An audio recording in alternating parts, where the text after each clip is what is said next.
Okay, guys, welcome to our this week's broadcast here. I'm going to be putting this on YouTube, and as you know, we're going live right now. I don't know who's in. Kelly will tell me who comes in to see this if they come in to see it. So today it's just going to be really informal. I got on my thing. I have a couple people visiting. One person doesn't want you to know their name. The other person says they don't know anything but doesn't want to be on camera. So we put her on camera anyway. So, and that's Kelly behind the camera yelling. So we're just going to talk a little bit about the Havamal a bit here, and specifically one thing since the Kindred's brand new in the Havamal number 143, Odin describes to us what we're supposed to do, and this is the translation by the Asatru community. I love their Havamal.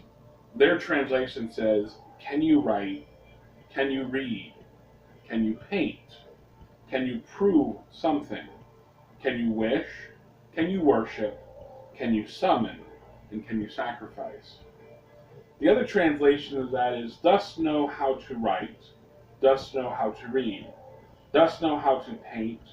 Dost know how to prove? Dost know how to ask? Dost know how to offer? Dost know how to send? And dost know how to spend?" What this is explaining in here is exactly what we do in our worship services and how we have our runes. The first few talk about the runes. Can you write? Can you read? Can you paint? And can you prove something? So we learn how to make our own runes because we need to know how to write them. First of all, we need to understand what the actual letter is. We need to go ahead and learn how to read the runes and understand what they mean and how to actually read them properly and understand them. And then can we paint? Because after we learn how to do that, we're going to go ahead and create our own runes. So we have them for ourselves to do our divination and the things we need. And can you prove something? And that's when you learn how to read for someone else or other people. Runes are a very important part of our religion and the path that we follow because these tell us a lot of different things and help us help others and help us help ourselves through the understanding of what they mean. That's why it's so important that we learn what they mean. So, Kim, I did a rune reading for you. Not that you give away the rune reading, please don't give it away. Tell us a little bit about. First of all, you weren't even asked a question, right?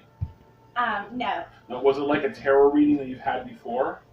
Similar but extremely different. Extremely different. What did you get out of it in a sense of what did you feel was the outcome of it as opposed to when you did a tarot card reading? I mean, did you feel better? Did you feel worse? I mean, which did you feel was more enlightening to you, and which do you feel was?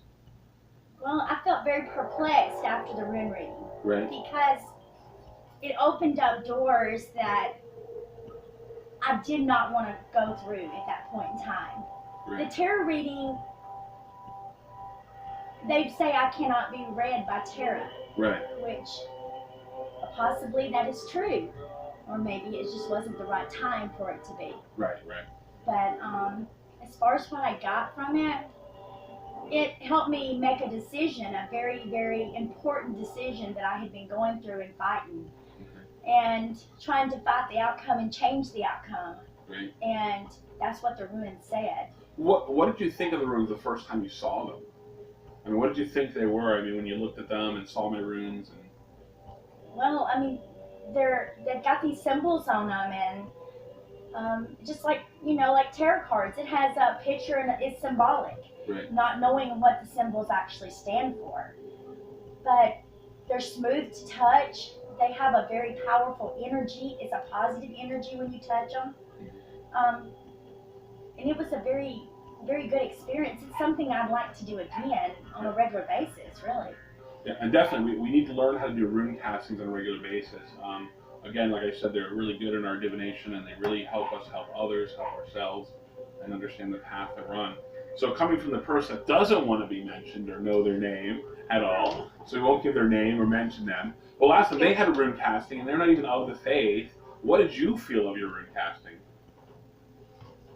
I felt it was positive in that it assured me that I could trust my own path and that the outcome would in fact be a positive outcome regardless of what naysayers and onlookers believe.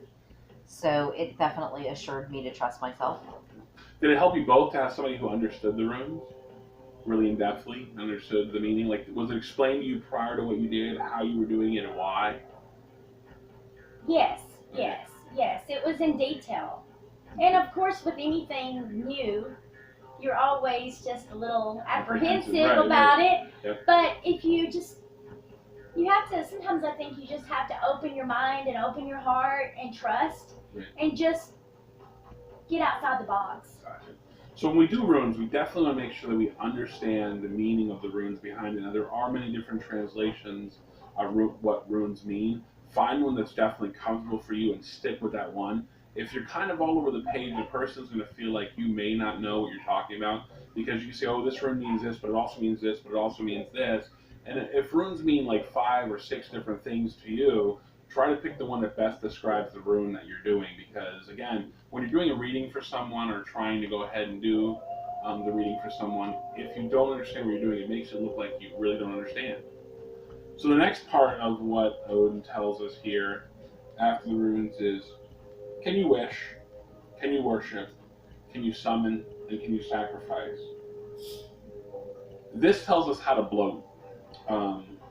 Can you wish for something? We're wishing that the ancestors and the gods join us in our worship. Can you actually worship? Can you have that feeling of worship when you're doing the bloat? Can you summon? Can you get the gods? Can you get the ancestors to join you? And can you sacrifice, which is the ultimate part of our bloat to begin with?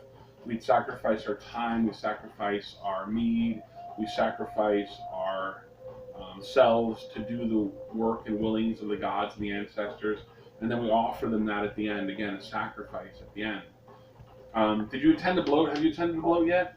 Only yours online. Okay, right. So, Kelly McGinnis is on now. Too. oh hey Kelly, how are you, buddy? So when we do our bloating and we do the things like that, we want to make sure that we include everyone in that we help them to. Hey, what's up, man? Hey, how are you, buddy? So that we help them to go ahead and feel like they're worshiping, feel like they're part of what's going on, feel like they're part of the whole package, if you will. So that's all I have to say to you. Learn your runes, learn your bloating procedures, and if you have any questions, don't feel bad about asking. And that's our lesson for today, guys. If you have any questions, please post them below. We'll get them and make sure that we do them. This will be on YouTube a little bit later, and we'll make sure that everything is available for you to go back and watch again. Kelly, would you like to add anything about bloating and knowing the runes, being our rune master? Are you still there, Kelly? Still there. No, I know a lot about the runes, but I started floating with them. I'm just, yeah, I'm here. We've got a bad connection. Okay. So, what do you think about Connection. what do you think about knowing the runes? I mean, how important is it for you to have your own personal interpretation of the runes, understand it, and know what they mean when you're doing a rune casting for someone else?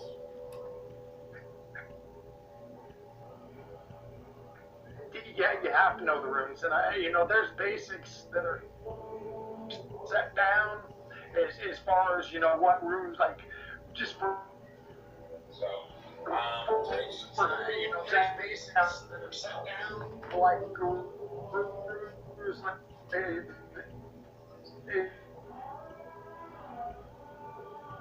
I think I'm losing you, Kelly. I'm sorry. And the primal force.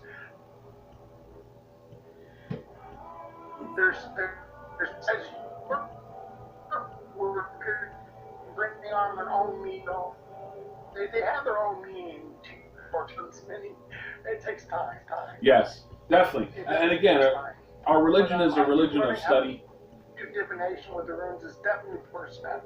Right. And again, our religion is a religion of study and religion of knowledge. We don't have that good of a. There's a bad connection somehow. Yeah. Trial and error too. I posted a lot of stuff today in our group that has to do with the runes. You gotta learn talking to you about it, but since Scott was really nobody else. Okay. So right now, besides those, I was gonna go over. I'm gonna make a talisman, and why I did the talisman for this reason and that for this reason, and break it down down so that you just go and learn, and then after it's good to realize we've got a lot of people that need to learn a lot more about the runes. I made a rune talisman. This is a protection talisman I keep in my altar all the time. Yeah. So I even have that as well. So there's a few rune things. And Like you got that in stage form, right? Yeah. Yeah, I yeah. see right, that's in stage form? Yeah, it's in a thing. It's carved into a block of wood, and I have it where it sits on my altar perfectly. Yeah, okay, yeah. I'm gonna do a binder. Okay. Yeah. All right. Well, thank you, Kelly. And I want to let go. I want to make this easy for everyone. Did you want to add something, I'm Kelly? gonna do a bind room. A bind room. He's gonna do a bind around. Cool. Let us all see it then. Make sure you post it for us, okay? All right. So I'm going to say goodbye to you all for now. Thank you for watching, and have a great day. I'm gonna kill you.